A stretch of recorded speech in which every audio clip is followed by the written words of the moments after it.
Well, thank you very much for that very generous introduction, and I hope I can make my supporting acts look good.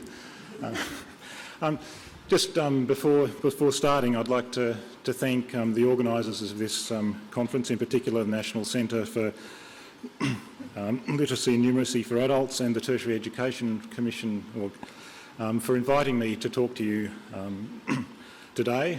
It's a great honour to be able to come and present PIAAC in a forum such as this, where there are obviously a large number of very interested and committed participants. What I'd like to do today, if I can work my slides, is basically give you an overview of the the international results from PIAAC with obviously a bit of a focus on New Zealand, and I assume that there'll be lots of questions at the end about New Zealand in particular. But first, before going on to describe the results, I know that some of you have already heard some information about PIAAC and probably have a reasonable idea about what it is, but just a couple of introductory comments before going on to the results. The first is obviously what do we measure in PIAAC? What is the focus of the PIAAC assessment, the program for the International Assessment of Adult Competencies, sometimes known as the Survey of Adult Skills? What we aim to assess in this study is firstly what we call key information processing skills, and by that we understand firstly literacy, which is defined as the ability to understand, evaluate, use and engage with written text. So it's essentially an assessment of reading, not of the production of text. And the focus really on our assessment of literacy, as in the other domains, is on a very functional or use-oriented definition of literacy. It's basically an assessment of the adult's capacity to read the kind of text that they will face in their everyday lives. Similarly, with numeracy, we define that as the ability to access, use, interpret, and communicate mathematical information and ideas. And as you can see, we define it as managing a situation involving a problem in a real context by responding to mathematical content, information, ideas represented in multiple ways. And the third domain which we assess in the program for the International Assessment of Adult Competencies is something we call problem solving in technology-rich environments. And this essentially is at the intersection of, on the one hand, an understanding of the cognitive strategies that are required to solve problems with what is sometimes described as computer literacy or digital literacy, which is essentially the capacity of adults to access and transform and communicate information in digital environments. And in terms of the assessment, that's essentially their capacity to manage within a simulated web environment to a large extent. So it's, as I said, it's a skill that's meant to be at the intersection of problem solving and ICT literacy, and demonstrates adults' capacity to manage information in the kind of digital environments we all face in our everyday life. The second introductory piece of information that's important is that so far there have been what we call two rounds of data collection in PIAAC. Round one involved 24 countries, and there was data collection in 2011, 2012, and round two, in which New Zealand participated, involved data collection in 2014 and 15. And as you can see from the list of countries there, of the 33 countries, we have most of the we have all the major OECD countries, and effectively most of the major economies in the world, obviously bar something like China. So it's an assessment that covers a very wide range of the advanced economies in the world. So just now turning to the results. I mean, the first thing, I'll just run through the overall results, and some of the things we see are that there's wide variation in the proficiency of the adult population between countries and economies. In almost all countries, a reasonably significant proportion of the population has quite low skills in both literacy and numeracy. The extent of inequality in the distribution of proficiency varies quite widely between countries. And interestingly, high performance and greater equality in performance tend to go together. It's not 100%, but they tend to go together. In terms of what we know about changes in the proficiency of populations over time, we have some countries, such as New Zealand, in which they've participated in a number of these adult surveys. And what we see is that both the quantum and direction of change in proficiency varies considerably. And interestingly, for younger cohorts, there's a quite close relationship between proficiency in skills such as literacy, numeracy as measured in PIAAC, and their performance in mathematical literacy and reading literacy in the OECD's PISA study, which is a study of 15-year-olds school kids. So that's a summary, and I'll just run through graphically some of the results, which some of you may have seen. But the first is the literacy proficiency of adults, and what we have here is just showing the literacy score, the variation between the countries we've got in the study. At the one end of the scale, on the right-hand side of the screen, the top performers: Japan, Finland, Netherlands, and New Zealand. New Zealand is outlined. The OECD average is in blue, and the countries that are in the darker shade are the so-called round two countries. At the bottom end of the scale, we see Jakarta, Indonesia, which is a special case, but we see the Chile, Turkey are reasonably low performers, and then followed by Italy, Spain, Greece, and Israel at the other end. So that gives you an idea of the range of variation in terms of literacy proficiency across the countries in the study, with New Zealand performing pretty well.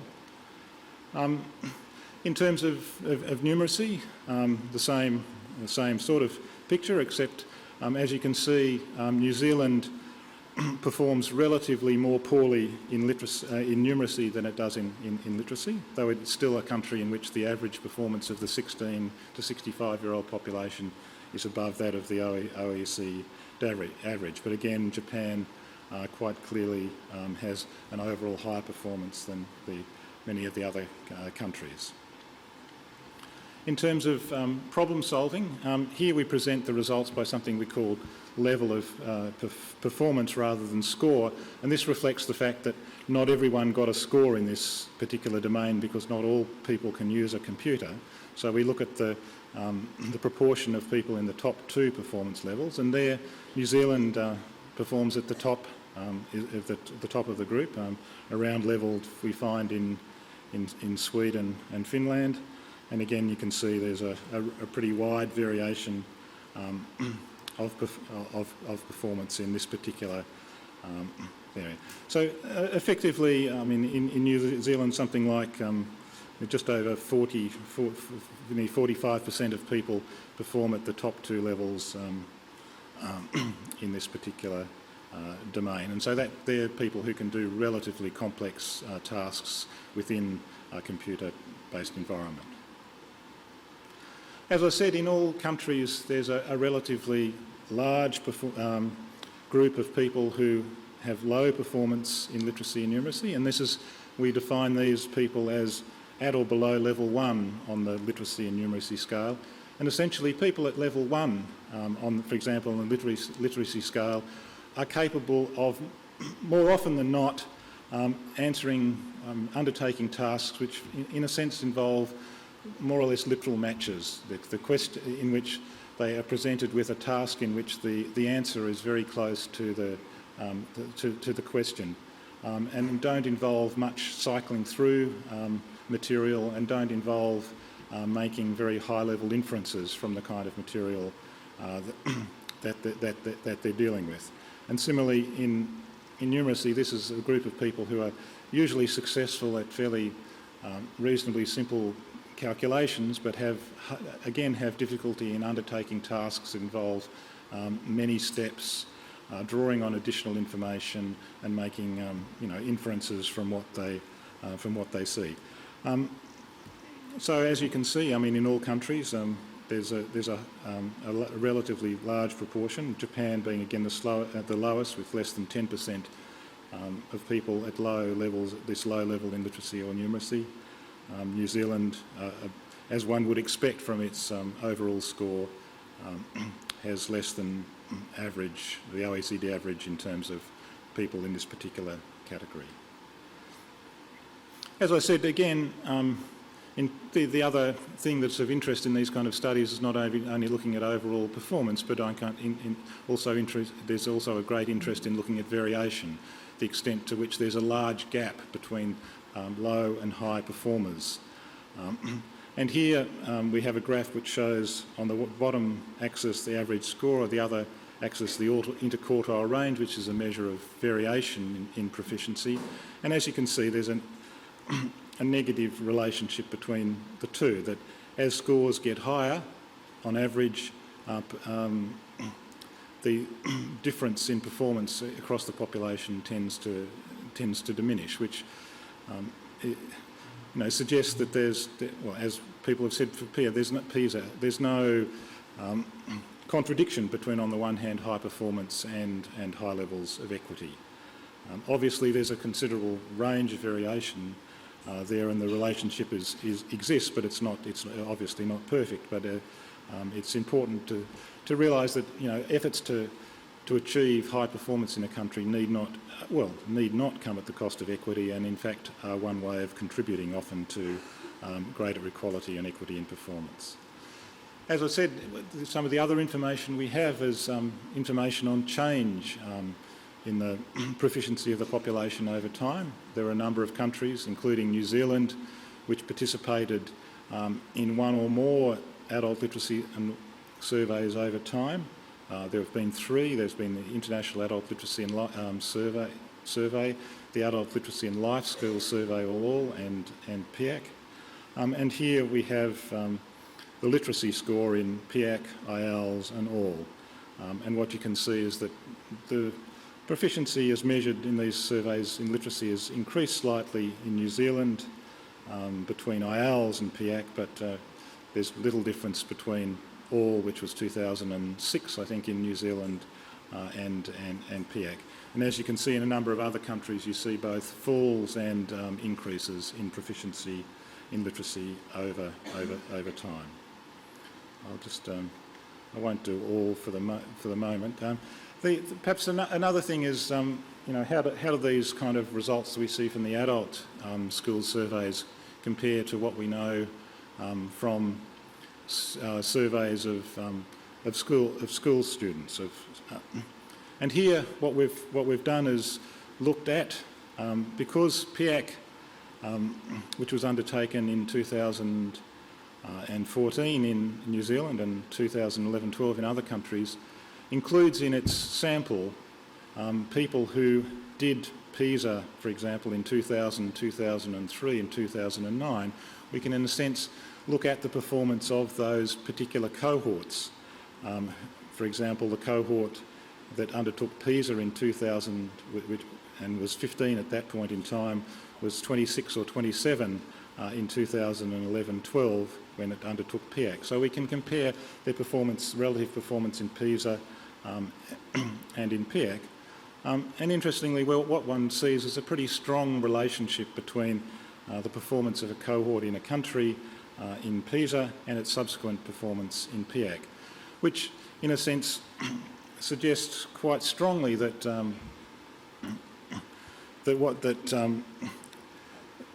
early performance in these in these particular skills matters a lot for subsequent life.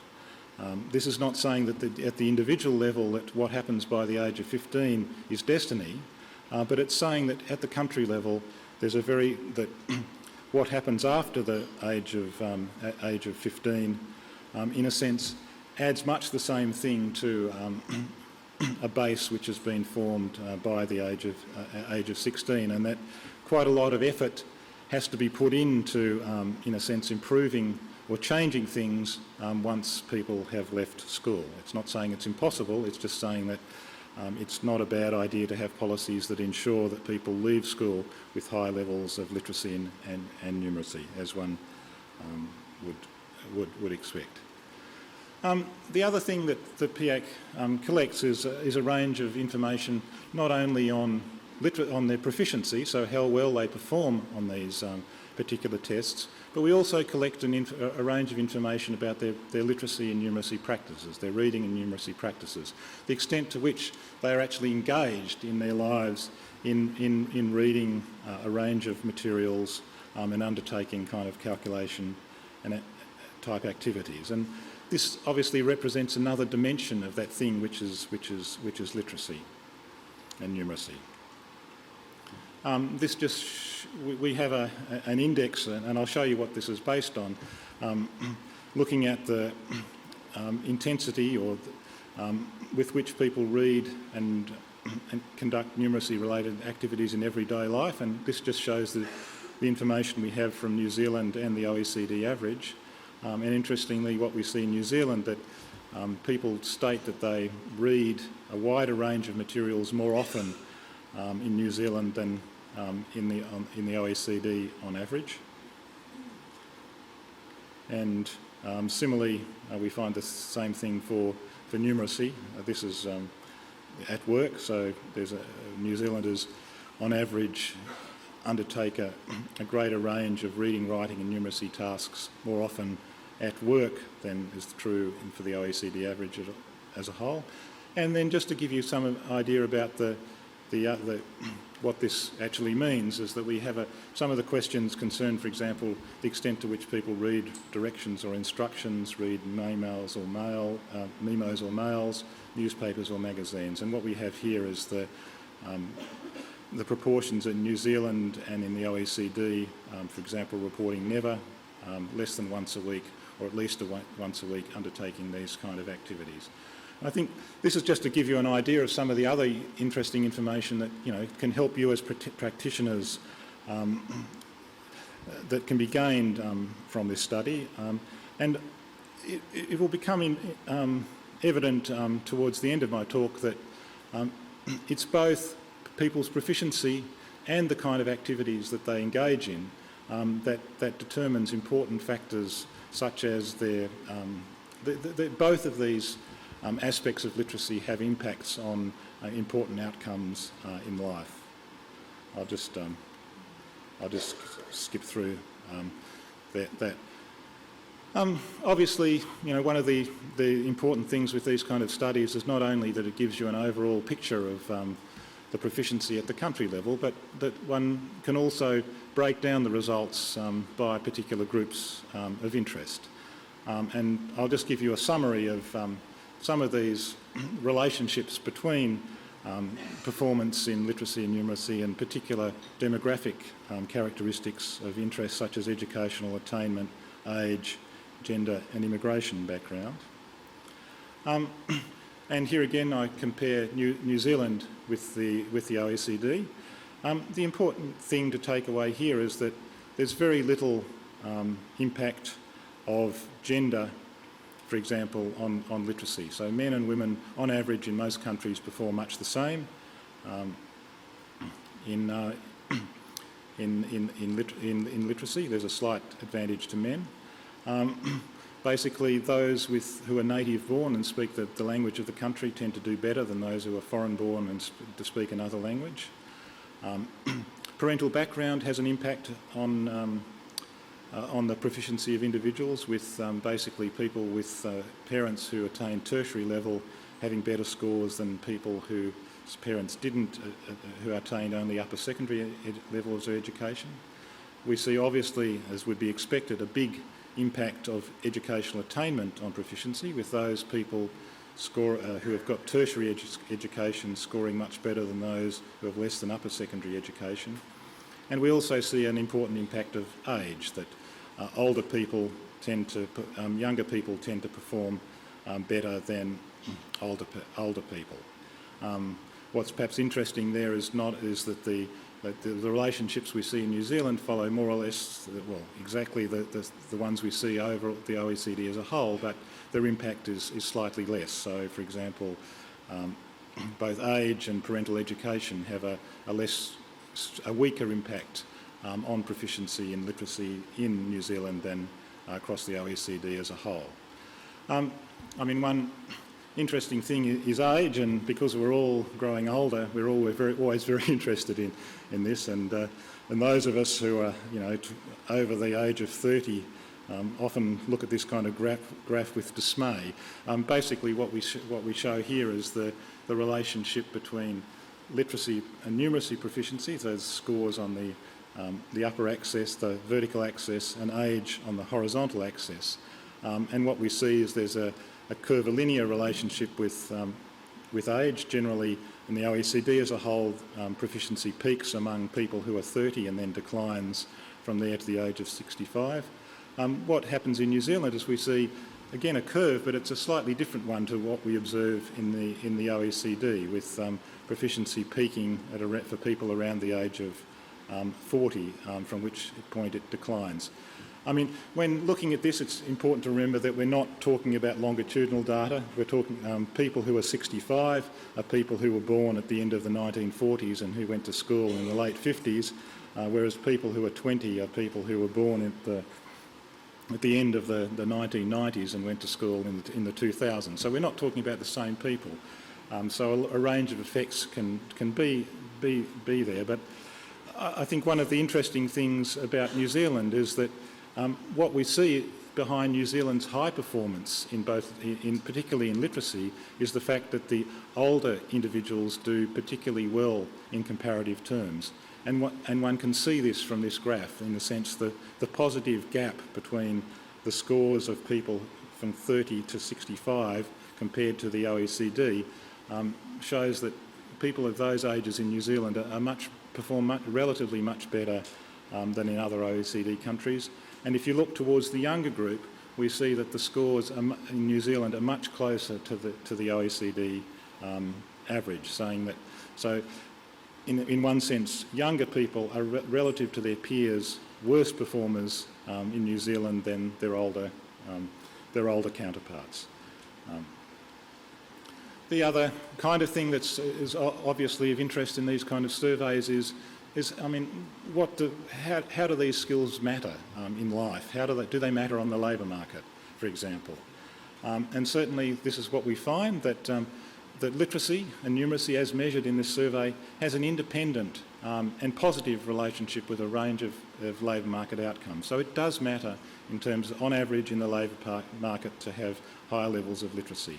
And what we see are those workers with higher proficiency are more likely to be employed in some countries, earn higher wages in most countries, and also have better social outcomes in all countries. And also, as I said, workers who read more frequently in their jobs are also more likely to earn higher wages than those who read less frequency. This is probably a very difficult graph to read, but what it tries to show is the impact of three particular things: years of education, so how much time you've spent in school, in yellow; literacy proficiency, which is the red dot; and reading at work, which is the diamond. And this shows the impact on wages, so the percentage impact of wages on a standard deviation increase in these particular scores to compare their relative impact. And what we find is that in all countries, years of education has a positive impact net of other factors on wages. We also find that in all countries, reading at work, so the more you read at work, the higher your wages are, independent net of other factors. And also we find that literacy proficiency, which is the red dot, also has a positive impact in almost all countries on wages net of other factors. What is interesting, of course, is that the relative weight of these factors varies between countries. There are some countries in which education attainment is a much stronger predictor of wages than the others, and there are other countries, such as England, in which proficiency is an equally strong predictor of wages as is years of education. The important thing here is just to realise that this shows the real impact that something like literacy has on an important labour market outcome. And in terms of looking at the relative impacts, it's important to realise that when we talk about years of education, what we're measuring here is a whole combination of things, from domain-specific knowledge, from field-specific knowledge, to a range of personal and factors such as communication skills, which are in a sense bundled together in this year's in an educational qualification. Whereas with literacy, what we're measuring is something quite specific. Very, I wouldn't call it a narrow skill, but it's a very specific skill. And I think it's very important to realise that when looking at the relative impact of literacy proficiency in years of education. And I think it's important for your work to realise just that this measured proficiency in literacy and numeracy does have a very positive impact on an important labour market outcome. The last thing I'd like to focus on is the relationship between literacy proficiency and positive social outcomes. What we measure in PIAAC is, in terms of social outcomes, as we have an indicator of the level of trust that people have in others. We ask a question about the extent to which people feel that they have an impact on the political process. We have a question on participation in voluntary and associative activities such as membership of clubs, societies, trade unions, etc. And also a question on people's perceived self-assessed health. The interesting thing here is that for all of these we find that as literacy increases, so and here we're comparing the different percentage point difference between levels 4 and 5 and level 1 and below in terms of the proportion of people who report these positive social outcomes.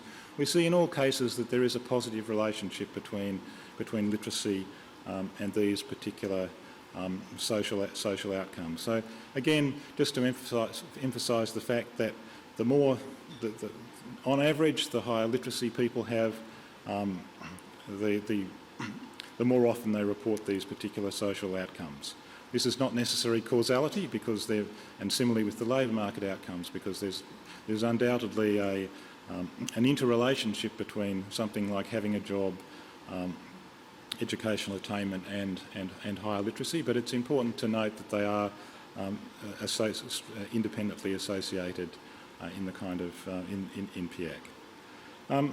So that's basically what I'd like to show you today.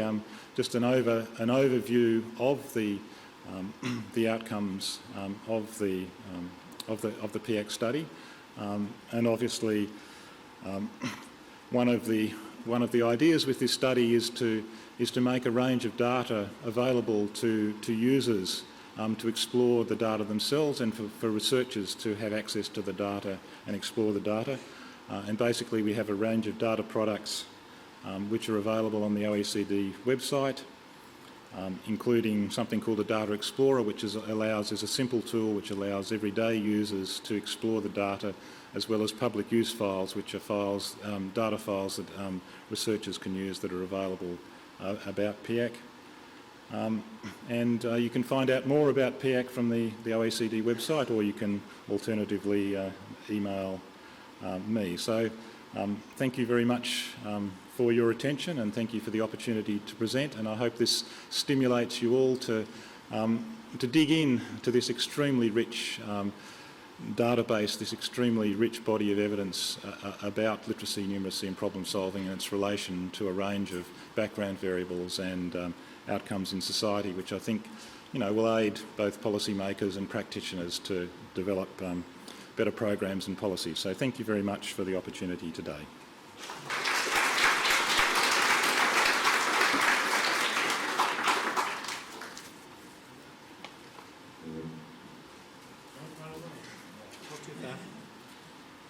Howdy folks, we've got about 10-12 minutes for questions, either to William. Do we have mics? Are we running mics? Good. Out the back. Or to Diana or David, if you want a New Zealand perspective on it, or twist the tail, just let us know who you'd like to ask. I was feeling very hopeful until that last slide. And I just wonder if you can unpack a bit more between the health and the literacy, because we all know that health is, key to healthy societies and communities. So everything was looking Sorry, good. I really can't hear. You need to speak into the microphone. Is that better? Yeah. Yeah.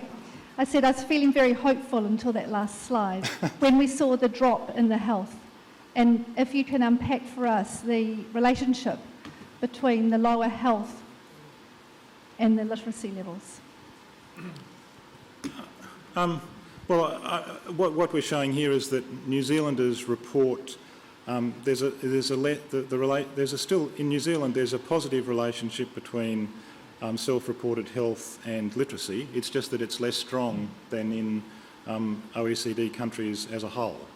I wouldn't say that was a non-positive finding in the slightest. It's just that there's a difference between the relationship in New Zealand and that which is observed in some other countries. Why that would be the case, I don't know, but that's something that people can perhaps explore.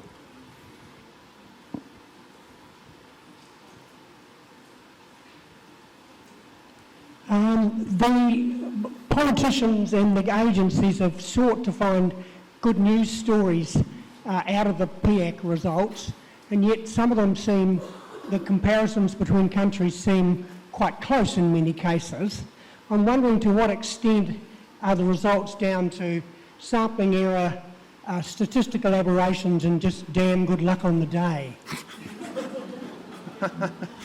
Well, I mean, that's always a good question. You always ask yourself if we'd undertaken PIAAC a week later in all countries, would we have got the same results? The answer is no, but we hope we would have got the results would be very close to the one that we got the week before, because we're dealing with a large sample, a national sample, which is selected randomly. Your question about, is really a question about, which of the comparisons really matter in what I've been showing, yeah, some of them matter more than others. What I haven't done in the presentation is focused on the error associated with the estimates, just not to complicate the presentation. But certainly, if we go back to some of the earlier slides in which we look at the overall results, I mean, New Zealand, there's not much that differentiates New Zealand, for example, in terms of literacy from Australia, from Sweden, from Norway, for example. There's a cluster of countries in which all one can say is that they perform well above average. They perform less well on this than Japan, but there's not much that differentiates them between themselves. In the international report from the OECD, we do more of that, so you can see those results, and obviously those estimates of error try and account for the kind of things that you're concerned about.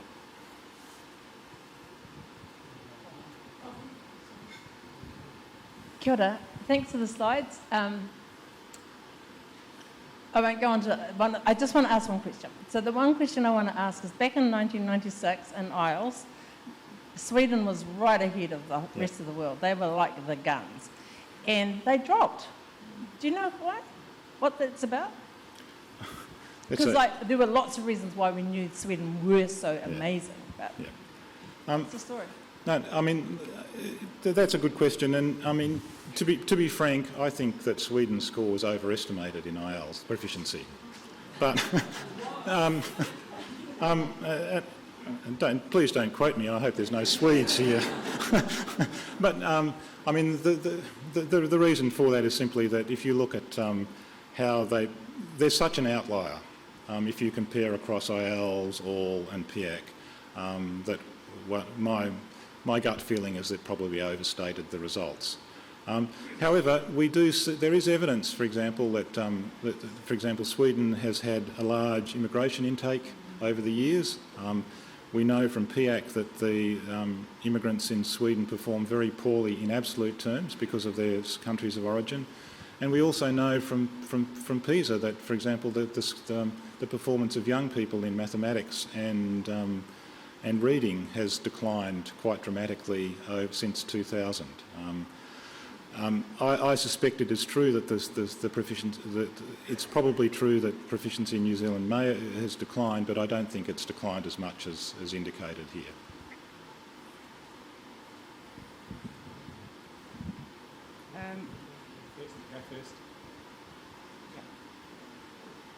So back in 2006 in the Earle survey, the results for literacy for New Zealand were that 43% of New Zealand adults had literacy skills below those needed for a modern economy. Sorry, can you hear me okay? My question is, we now rank 4th in the OECD, and the danger is that we become complacent. There's no reason, I think, that we can think that the job is done for literacy. So can you gather from the data, can you make a comparison as to what the actual shift has been from 2006?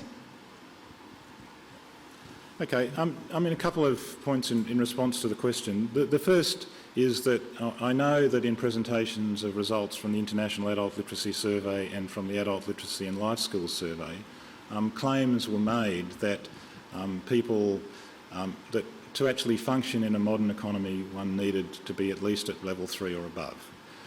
In PIAAC, we've been very careful not to make that statement. And the reasons for that are precisely because you get results such as 43% of the New Zealand population cannot function in a modern economy, or nearly 50% of the population in the US. And that is manifestly untrue. We see these people working in a modern economy. What is true, for example, we find that, for example, people level 1 and below, most of them are employed. They have higher unemployment rates than those people with higher literacy proficiency, but it's not. But nevertheless, most of them are employed, and most of them earn reasonable. I mean, they earn lower wages, but they still earn money in the labour market.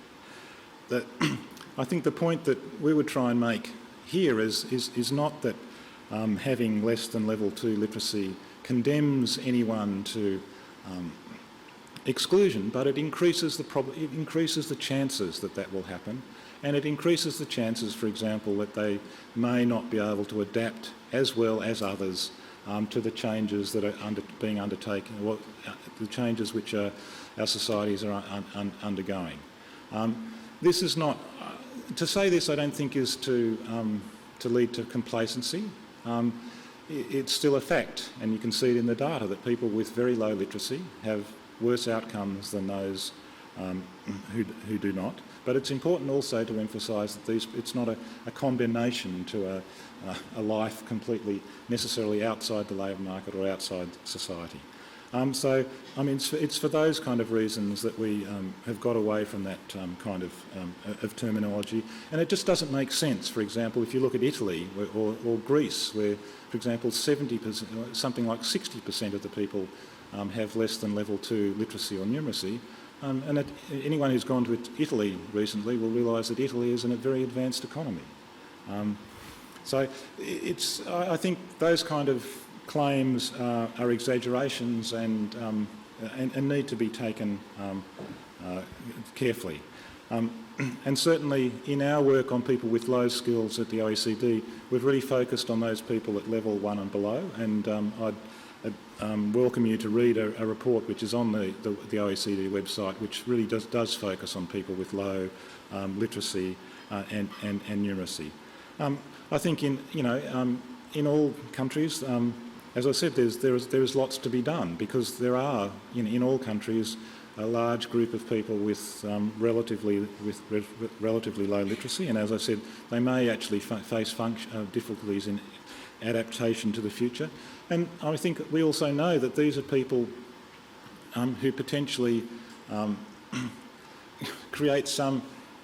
Well, there's a range of work, for example, looking at the effect of low literacy in businesses and firms, which shows that having that low literacy does have costs for businesses, and that everyone would be better off if work could be done to improve the literacy and numeracy of people both across the population and among workers. And I think that's the important thing to emphasise, that low literacy is not a sentence, but it does create problems both for individuals and has some costs potentially for society and for enterprises as well. And that's why I think we've got to have a focus on doing something for that group. And that's a group, I mean, I think, as you all know, who don't get much attention.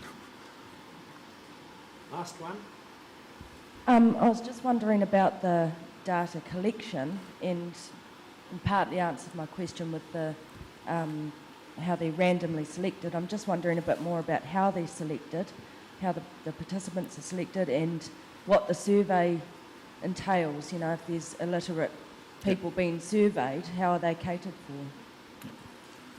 for? Okay, I mean, basically the idea was that there be a random sample representative of the national population.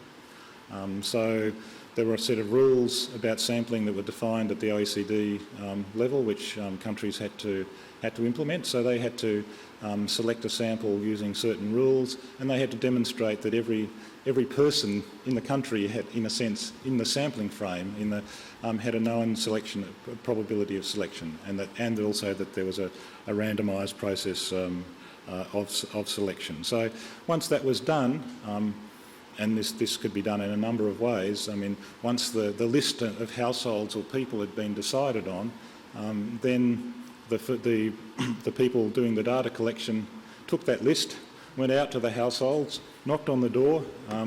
When it was answered, they selected the required person from the household, and then firstly gave them a background questionnaire, so ran through questions like how old are you, what kind of educational attainment, etc., do you have? And then at the end of that, they handed the individuals a laptop computer on which they completed the assessment. So it was a computer-based assessment design, and unfortunately I haven't got any examples of items I can show you here. Or alternatively, if people hadn't had any experience with the use of computers before, or in some cases didn't feel comfortable with doing an assessment on computer, they did a version of the assessment on pencil and paper. The whole exercise probably took on average about an hour and a half, plus an additional 20 or so minutes in the household as the formalities went through.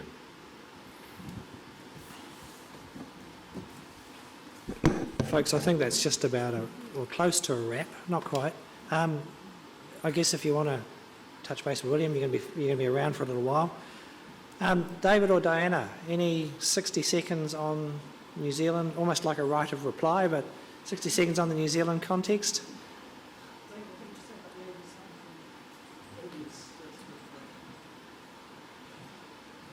Diana was just reminding me, we did, in the New Zealand study, we did oversample for young people and for Māori, so that meant that we added an extra sampling requirement on for those groups, and then they're weighted in the overall average, so the average is still representative of New Zealand, but it does mean we can dig deeper into the results for people under 25 and for Māori.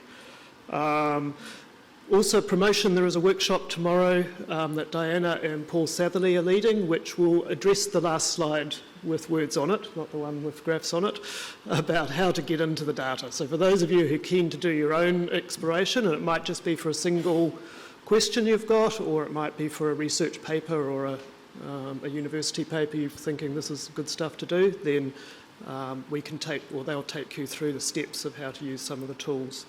I think the kind of 5-minute or the 5-second CE outtake from this in New Zealand is we are making actually reasonably good progress around literacy. There's fewer low-skilled people with literacy. Numeracy has stayed surprisingly unchanged, which is something statisticians don't actually like seeing results coming out exactly the same. So there is an issue to be addressed about numeracy across every English-speaking country as well. The real story is in the differences within the population. So we're still seeing that Māori and Pacifica have large groups who have low skills. They're improving, but not and improving slightly faster than the total population, but there's still a big gap. And there's still an issue that we have to deal with around people who have arrived more recently in the country from non-English speaking backgrounds, and are we giving them enough support with English literacy and numeracy?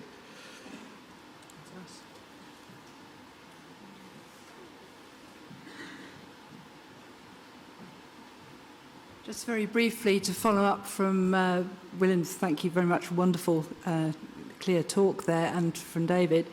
Just to say that some of you will have noticed in the morning tea there was a little animation showing, which is a taster for